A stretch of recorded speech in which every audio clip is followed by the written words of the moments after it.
In the last, I wash my retainer. This feels like an elderly act when they give you braces. It seems almost counterintuitive for 2 years of wire and a speech impediment and plastic, only to amount to a shot that makes you look like a before shot in an American rom-com. But I am not Anne Hathaway, and my bathroom is not an American rom-com, maybe a budget Polish soap opera, and I am washing my retainer and I soak it in this mouthwash that's spearmint and green, like looking down the top of a beer bottle. And I suppose I am sad not because I have a retainer, but because in movies there are never really any montages with retainers in them, unless someone is dying and it's like a last emblem of their identity sitting in a glass next to their empty bed, and it becomes like a synecdoche of their existence or something. But mostly because spearmint smells like my grandmother, like menthol and tiger balm and pajamas sewn from pajamas, like every mosquito bite I have ever had, those Martian dunes that would swell from the waterfront of my thighs, the back of my arms, the uncomfortable soles of my feet,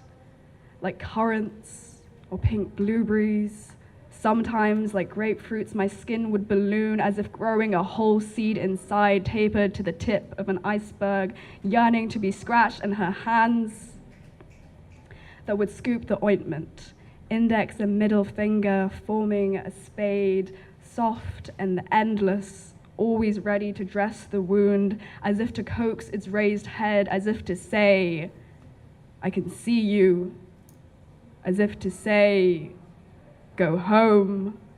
as if to sprinkle soil over a box, and my hands always shaking, so I fold them into a pink lump, as if to tell her to come back home, as if to say this body is a wound that needs to be dressed, as if to see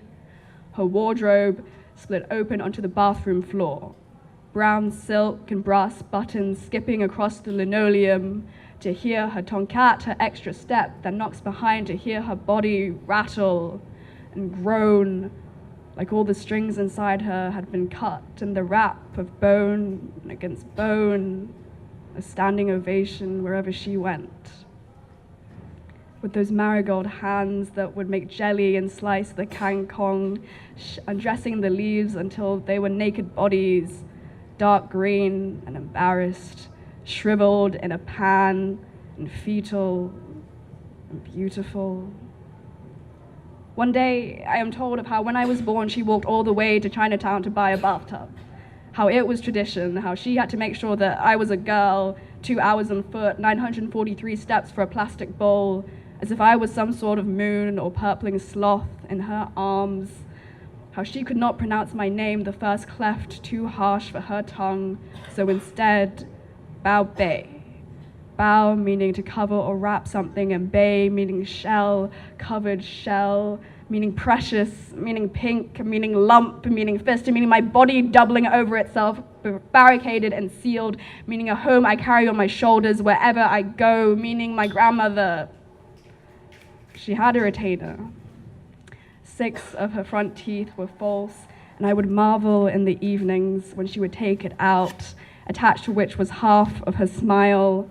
how what was left was like some kind of sponge coral, how she looked so old and so young all at the same time, like a tortoise eating a strawberry, or how in the evenings tulips retire, closing their gummy mouths after they have fed on all the light there is to feed.